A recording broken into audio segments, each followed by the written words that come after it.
Petit live pour savoir comment s'affiner et avoir un corps tonique et être en pleine forme grâce au yoga.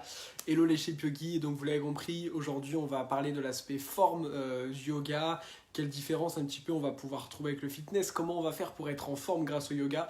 Je vous invite à mettre un petit commentaire en me disant live ou replay en fonction de à quel moment vous suivez cette vidéo. Je vous invite également à me dire en commentaire si vous aussi vous avez envie d'être vraiment en forme grâce au yoga ou pas. Dites-moi ça en commentaire aussi, pour vous c'est juste pour vous détendre, mais pourquoi pas vous dire que le yoga c'est aussi finalement une excellente pratique physique qu'on peut classer aussi de pratique sportive qui va vous permettre de pouvoir avoir une super forme. Donc aujourd'hui, si c'est un sujet qui vous intéresse et que vous aimeriez être en forme, tout simplement au top de votre forme, sans avoir besoin de faire autre chose que du yoga pour progresser et avoir un corps tonique, peut-être perdre un petit peu de poids si vous avez envie aussi de perdre un petit peu de poids, et je vous invite à commenter bilan en commentaire et je vous enverrai un petit message pour discuter avec vous et on pourra prendre un bilan en fait au téléphone pour voir tout simplement où est-ce que vous en êtes, fixer vos objectifs et comment je peux vous aider à les atteindre en rejoignant mon programme Shape Yoga Balance. Et regardez cette vidéo parce que je vais vous donner les clés en fait pour vous permettre d'être en pleine forme grâce au yoga. Donc en soi cette vidéo peut vous suffire à être en pleine forme grâce au yoga. Donc je vous invite à bien la regarder jusqu'au bout. Ok, alors déjà, est-ce que le yoga c'est un sport ou non? Alors en fait, une pratique sportive en soi, un sport peut être classé sous forme de fait que derrière il y a des compétitions. En fait, si vous regardez tous les sports, il y a toujours des compétitions. Alors vous pouvez me dire que vous faites telle ou telle pratique sportive pour vous détendre ou pour votre bien-être et pas pour la compétition, ce qui est ok, mais sachez juste que à la base, les sports, c'est pour derrière qu'il y ait des compétitions et il y a toujours une notion de performance, chose qu'il n'y a pas au yoga. Si au yoga, on vous demande une performance, vous n'êtes absolument pas dans du yoga. Ça devient vraiment une pratique physique ou autre, mais dans lequel l'esprit du yoga n'est pas là. Et c'est pas du tout ça que je vais vous proposer, moi, à travers mon travail. Moi, en fait, j'ai envie de vous dire on peut tirer que du positif du yoga, en tout cas de la manière dont moi je la pratique et dont je l'enseigne. Pourquoi? Parce que quand vous faites des pratiques physiques telles que du fitness ou de la musculation ou de la course à pied ou autre, en fait c'est globalement des pratiques qui vont quand même un petit peu abîmer votre corps. Très souvent quand on fait de la musculation, du fitness ou autre, et au bout d'un moment on a mal, on peut se faire mal aux genoux, aux épaules, on a des douleurs articulaires et finalement on va aussi se stresser mentalement en se fixant des objectifs et ça va être toujours pousser, on va lutter contre le mental et finalement souvent on peut arriver à des blessures ou alors à de la déception ou à de la surfatigue et finalement on n'arrive pas à grand chose de positif. Je vous parle en connaissance de cause, j'ai fait énormément de sport avant, j'ai été militaire, j'ai fait beaucoup de sport en compétition, donc je sais de quoi je vous parle aujourd'hui, c'est pas juste pour critiquer le sport en général. Et puis quand j'ai découvert le yoga, j'ai compris que grâce au yoga, en fait, on pouvait finalement avoir encore des performances physiques même supérieures, mais tout en respectant son corps. Parce que grâce au yoga, le truc qui est génial, c'est qu'on va pouvoir écouter son corps, écouter son esprit, et on va pas avoir cette lutte entre corps et l'esprit. Et tout ça va être une harmonie aussi avec notre respiration pour aller toujours dans le bien-être. Alors peut-être que vous avez déjà eu des tendinites et autres en faisant du yoga. C'est parce que vous n'aviez pas pratiqué correctement, on vous a pas donné les bons protocoles d'échauffement, de récupération.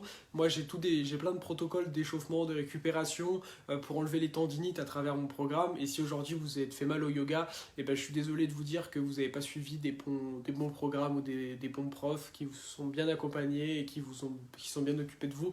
Dans ces cas-là, je vous invite à m'envoyer un petit message pour qu'on discute, voir un petit peu ce que vous avez et je vous expliquerai comment tout simplement je peux vous aider. Mais voilà, au yoga, il n'y a aucune raison de se faire mal, bien au contraire. Et du coup, l'intérêt aujourd'hui, en tout cas moi c'est ce que j'amène avec mon programme Shape Yoga Balance, c'est vous amener à atteindre votre plein potentiel physique et mental uniquement grâce au yoga. Donc parfois ça arrive qu'on me le demande, est-ce que je fais autre chose que du yoga? Non, moi je fais 100% du yoga. Je fais pas autre chose que du yoga. Alors parfois ça peut m'arriver une fois tous les 6 mois de courir ou de faire un petit cours de fitness ou autre, mais c'est très très rare. Je fais que du yoga. Après je m'inspire des fois d'autres disciplines que j'incorpore dans ma pratique de yoga, notamment avec un petit peu de mobilité ou autre. Mais voilà, ma pratique reste 100% du yoga. Donc est-ce qu'on peut être en pleine forme grâce au yoga? Selon moi, la réponse est oui, je suis en bonne forme. Si vous regardez des photos, des vidéos que je vous poste, si j'étais pas en bonne forme, je serais pas en capacité d'amener ce genre de posture. Quand je vous mets le témoignage de mes élèves, ils sont en bonne forme grâce au yoga. Alors on peut faire autre chose, oui, mais on peut se contenter aussi seulement du yoga. Par contre, ce qu'il faut comprendre aujourd'hui, c'est qu'il y a plusieurs types de yoga. D'accord? Il y a plusieurs types de pratiques qu'on va pouvoir amener au yoga. On a du yoga qui va être plus dynamique, du yoga un peu plus calme, histoire de faire simple. On a pas des pratiques qui vont être plus physiques, d'autres plus méditatives. Et moi, ce que j'amène majoritairement, c'est une pratique du yoga vinyasa, donc dynamique, alors adapté à votre niveau. D'ailleurs, aujourd'hui, si vous vous sentez un petit peu perdu, des fois quand vous suivez des cours, vous avez l'impression que c'est un petit peu trop dur, un petit peu trop facile, et vous ne savez pas en fait vraiment comment progresser, je vous invite à commenter bilan pour que je puisse discuter avec vous et pouvoir avoir l'opportunité de rejoindre mon programme et avoir des résultats exceptionnels avec un programme adapté à votre niveau et à vos objectifs. Ça, c'est très très important.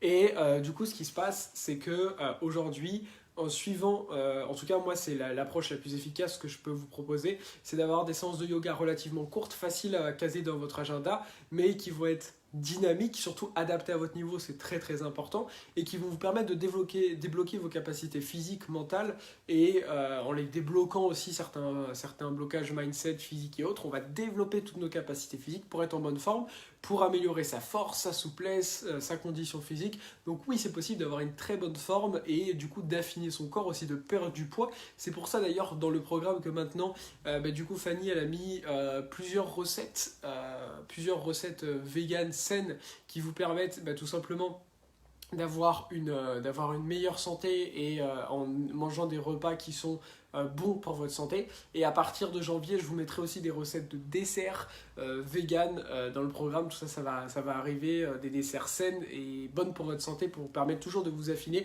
Donc oui, c'est possible aussi de perdre du poids grâce au yoga, notamment parce que en fait, il y a l'hormone du stress dont vous êtes beaucoup sûrement à subir cette hormone du stress qui fait que ça vous empêche de perdre du poids et parfois même ça peut vous faire aussi grossir. Et grâce au yoga, grâce à mon approche, ça va nous permettre de se détendre et du coup on va baisser cette hormone de stress et on va aider aussi à la perte de poids. Donc pour résumer, oui, c'est tout à fait possible de perdre du poids, de s'affiner et d'être en bonne forme physique grâce au yoga et en ne faisant que du yoga. Bien sûr, si vous voulez faire autre chose, vous pouvez faire autre chose. Je vous encourage à faire des pratiques qui vous plaisent avant tout, mais sachez qu'on peut être très en forme en faisant uniquement du yoga. Voilà. Donc pour en savoir plus, pour rejoindre le programme Shape Yoga Balance, je vous invite à commenter programme ou info ou bilan en commentaire, ce qui vous vient par la tête et je vous écrirai dans la journée pour voir où est-ce que vous en êtes et comment enfin atteindre vos objectifs sans vous faire mal, sans vous frustrer et tout ça, parce que c'est quelque chose d'extrêmement important. Je vous souhaite une excellente journée ou soirée, tout dépend quand vous voyez ce live. N'oubliez pas, passez à l'action. Si vous ne le faites pas maintenant, vous risquez de m'envoyer un message dans 6 mois et vous aurez perdu 6 mois. Donc on se dit à très très vite. Namasté.